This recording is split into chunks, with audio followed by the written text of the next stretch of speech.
Assalamualaikum warahmatullahi wabarakatuh. Sampurasun wargi Jawa Barat. Kembali bersama saya Ridwan Kamil, Gubernur Jawa Barat.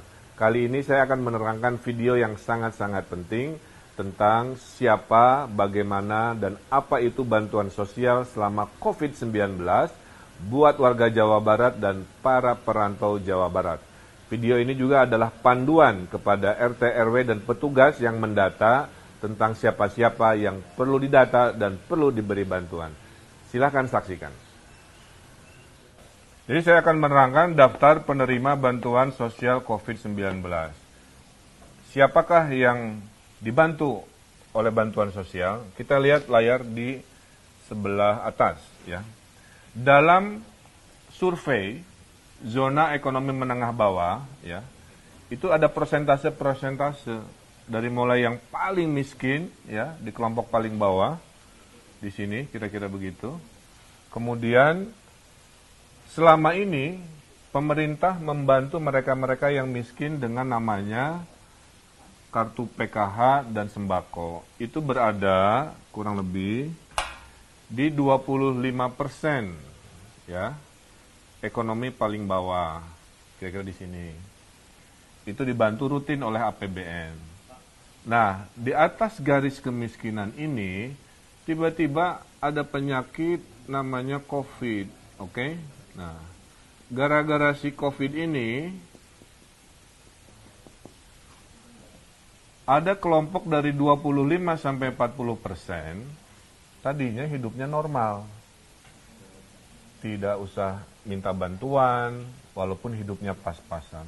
Tapi gara-gara COVID, mereka tidak berpenghasilan, mereka pendapatannya hilang, nah maka mereka punya potensi menjadi kelompok yang jatuh miskin, kira-kira begitu. Nah, kelompok dari 25-40% inilah yang dibantu oleh 1 APBN, 2 oleh APBD provinsi, dan 3 oleh APBD kota kabupaten. Nah, bantuan dari pemerintah jumlahnya sangat banyak.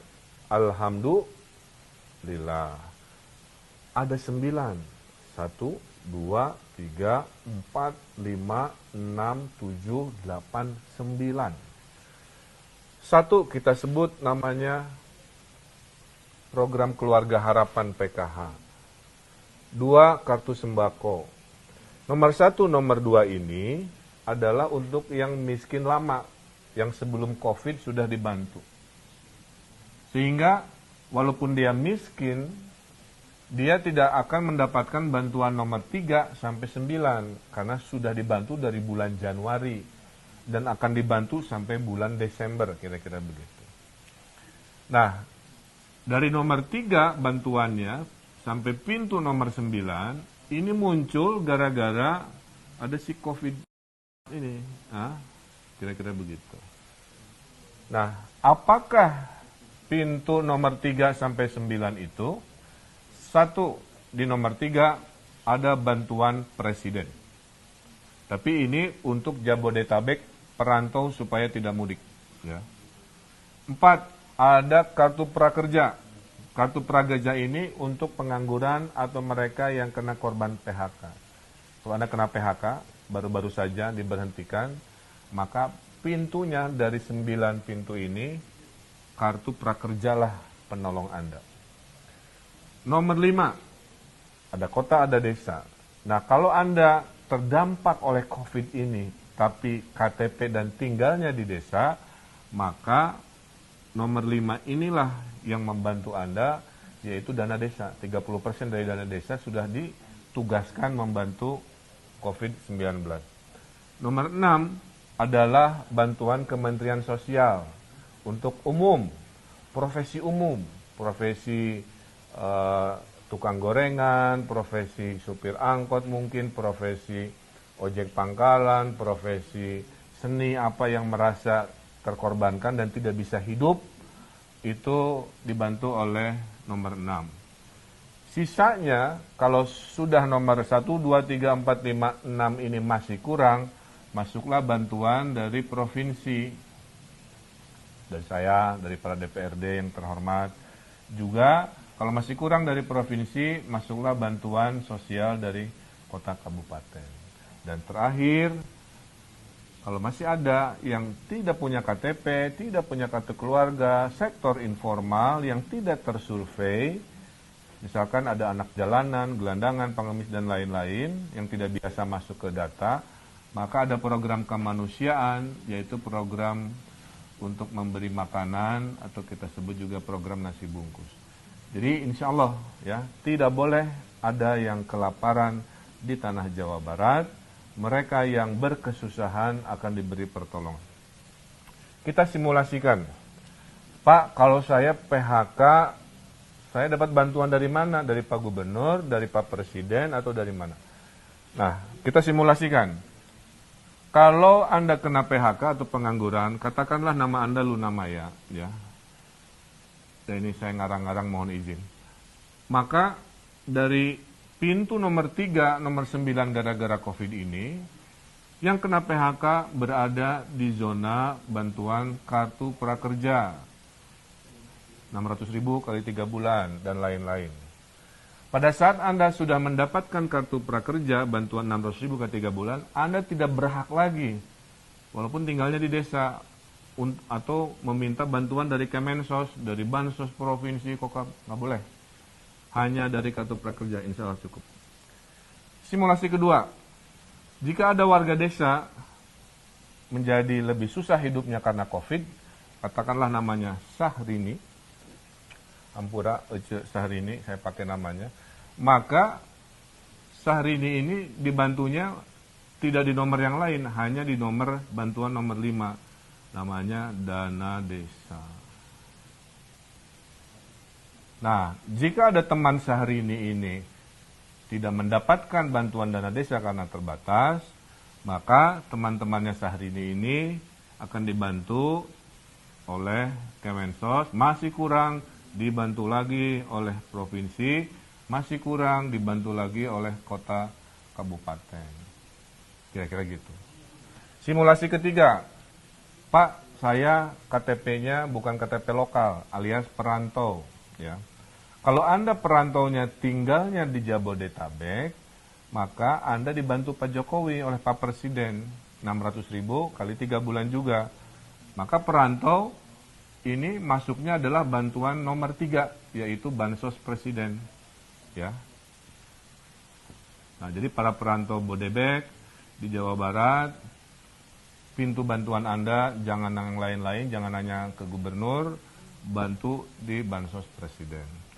Tapi kalau perantaunya ada di kota Bandung, bukan di Bodebek, maka para perantau ini dibantu oleh bansosnya provinsi.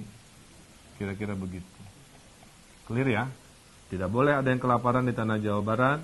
Mau KTP Jawa Barat, bukan KTP Jawa Barat dibantu. Yang bukan KTP Jawa Barat perantau, kalau tinggalnya di Jabodetabek dibantu Pak Jokowi, kalau tinggalnya di luar Jabodetabek dibantu kami dari provinsi, kira-kira begitu. Simulasi berikutnya, profesi umum, ya.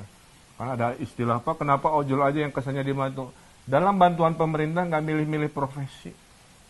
Selama dia jatuh miskin gara-gara COVID, apapun profesinya itu kita bantu. Nah, ini Cinta Lora misalkan menjadi jatuh pada rawan miskin, ke arah kemiskinan, profesinya umum, maka tadi kalau profesi umum ini tinggalnya di desa, didahulukan dana desa, ya. Kalau dia profesi umum ini sudah habis bantuan dari desa atau tinggalnya di kota, dia masuklah bantuan pintu nomor 6.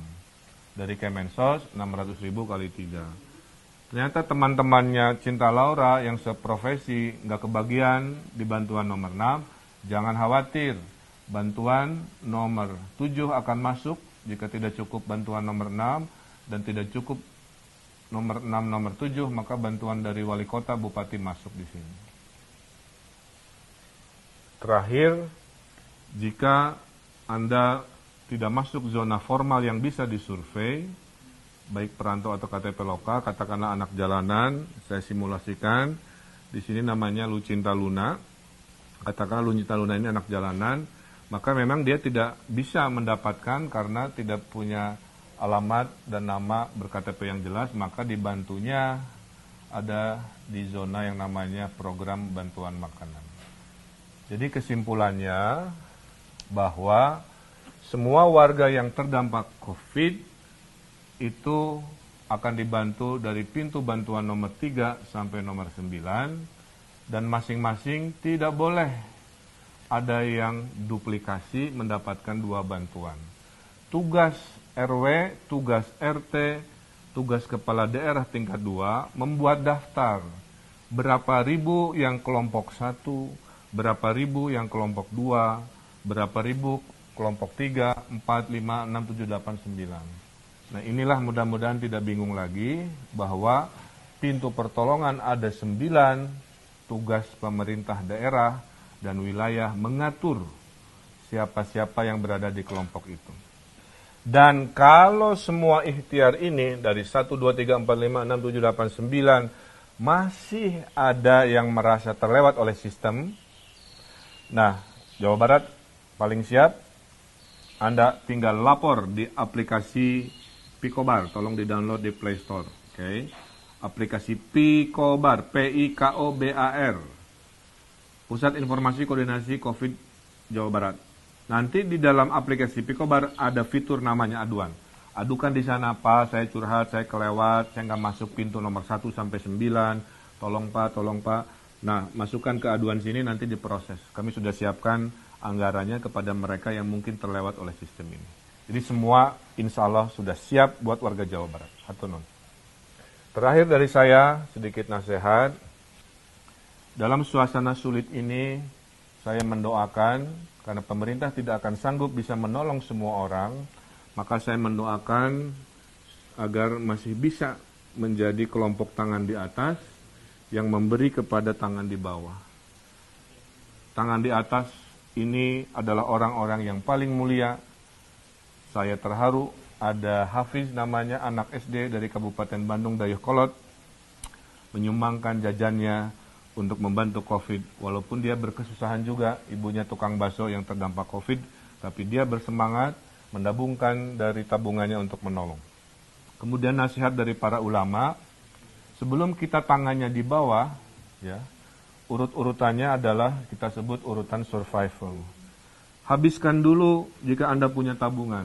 Disinilah momen tabungan itu dipakai, ya. Tabungan itu kan ditabung untuk suasana darurat, situasi darurat. Sekarang COVID, momen kedaruratan. Gunakan tabungannya sampai titik-titik terakhir. Jika tabungan habis, ada aset yang bisa dimanfaatkan. Jual perhiasan, jual elektronik, apa dan sebagainya supaya survive, supaya tetap dalam kategori kelompok mandiri. Kalau tabungan sudah habis, aset sudah tidak punya, barulah masuk ke kelompok terakhir. Jadi saya harap mereka yang masih punya tabungan aset, jangan buru-buru berada di kelompok tangan di bawah menerima bansos. Ini untuk mereka yang betul-betul kepepet, sudah tidak punya tabungan, tidak punya aset. Dan tugas ini bukan hanya tugas pemerintah, tapi juga tugas dari masyarakat. Ada yang nyumbang sembako, ada yang nyumbang uang. Mari kita bahu-membahu karena COVID-19 adalah masalah bersama. Dari pemerintah menyumbang, masyarakat melakukan gerakan sumbangan juga, donasi. Sehingga penerima rumah tangga yang tidak punya tabungan dan aset ini bisa survive minimal 3-4 bulan ke depan. Jadi saya kira itu para pemirsa bahwa masalah COVID-19 adalah masalah bersama. Pemerintah sudah punya 9 pintu pertolongan. Tugas di wilayah memastikan siapa mendapat apa tanpa ada duplikasi. Tidak boleh ada yang terlewat, tidak boleh ada manusia yang kelaparan di tanah Jawa Barat. Mari jadi kelompok tangan di atas. Mari gunakan tabungan dulu, aset dulu, baru masuk kelompok yang tangan di bawah. Apapun itu, dengan kebersamaan, dengan kekompakan, insya Allah kita pasti menang melawan COVID-19 ini. Wabillahi taufiq wa hidayah, sekian dari saya. Wassalamualaikum warahmatullahi wabarakatuh.